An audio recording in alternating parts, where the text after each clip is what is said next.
assez spécifique. Non. 28 €, 30. 30 € nous sommes. Une vente aux enchères en douane, elle est organisée par les recettes régionales qui ont la possibilité soit d'organiser avec un commissaire-priseur, un prestataire de leur choix, soit de passer par France Domaine. Et il faut savoir que sur des objets de grande valeur, des œuvres d'art ou des pièces de bijouterie, de joaillerie de très grande valeur, on organise des ventes, mais par la recette régionale d'Île-de-France, qui le fait à l'hôtel Drouot. Nous en avons fait une d'ailleurs cette année, où on a vendu des pièces de Vasarely et vraiment des pierres précieuses de très très grande valeur. Sinon, nous, à la DNRED, on passe par un prestataire privé qu'on connaît bien et qui utilise aussi Roissy.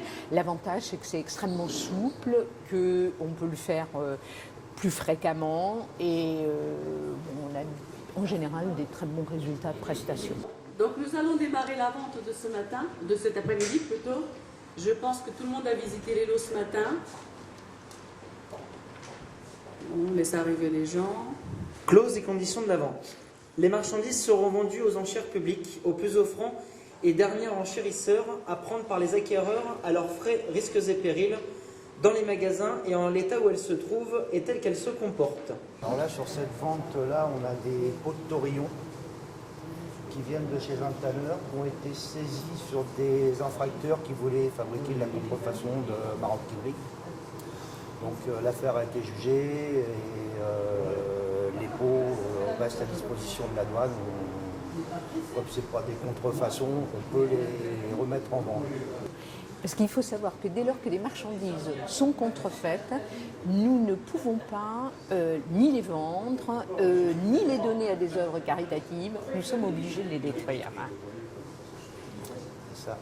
Et donc, les peaux servaient à faire des contrefaçons, mais elle-même, la peau n'était pas contrefaite. C'est la raison pour laquelle nous pouvons la vendre. Alors, elles étaient destinées à faire des contrefaçons de sacs Hermès. Et donc, on s'est rapproché de la maison Hermès. Il nous a dit que ce n'était pas du tout le type de peau qu'ils utilisent, eux, pour faire les sacs Hermès.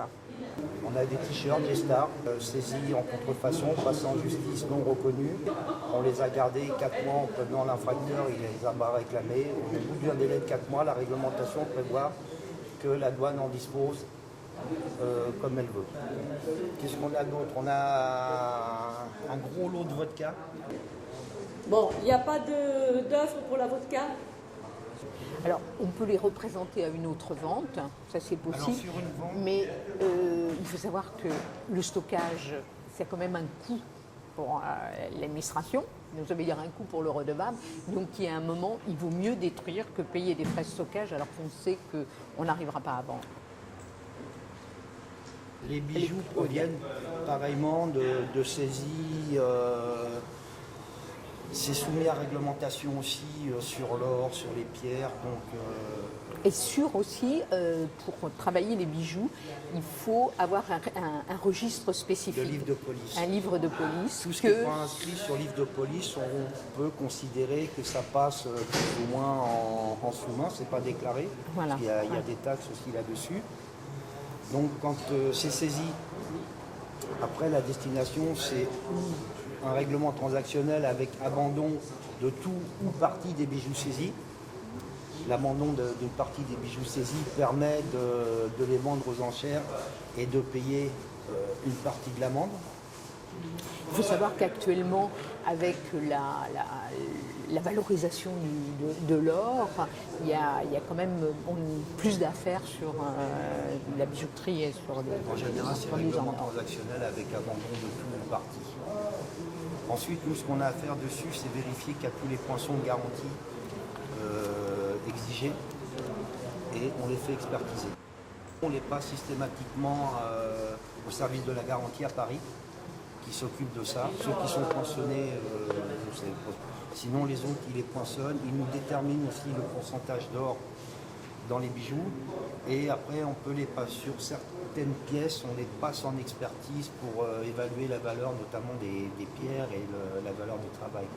Et si ce sont des bijoux de très grande marque, on a vendu des bijoux Bulgarie Nous ne les vendons pas dans ce type de vente, hein. On les remet. Bijoux, oui, de très grande valeur, de très très belles pièces qui ont un intérêt peut-être historique, parce qu'on en a vu des très belles, des très vieilles.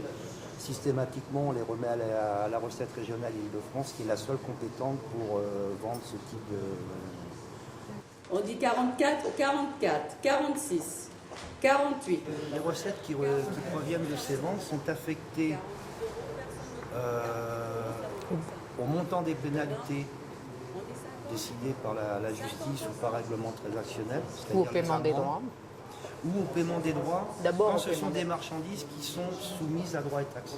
On en a eu, on affecte ça aux droits et taxes. D'abord aux droits et taxes et après aux amendes. En Voilà. priorité, les droits et taxes. Bon, Pour les voitures, c'est beaucoup chez la TVA qu'on affecte, parce qu'elles viennent de l'étranger, et on affecte la TVA. On crée la TVA directement, et le surplus à l'amende. Voilà à quoi servent les recettes. De toute façon, c'est des recettes qui partent au budget de l'État. Il y a la commission du commissaire-priseur, les différents frais, et le reste donc va apurer en totalité ou en partie plutôt plus souvent, le montant et des droits éludés et de l'amende qui a été infligée. Notre objectif, c'est vraiment de dégager nos entrepôts et de faire rentrer les recettes de l'État. En cours de vente, nous on intervient s'il y a un petit problème, si on pense que le prix proposé est en dessous de ce qu'on aurait souhaité. On peut se permettre de faire retirer un objet, on le garde, ou on le repasse après en fin de vente parce que les gens réfléchissent, ou on le garde pour une vente suivante. C'est ce qui se passe pour une bonne partie des bijoux qu'on a là.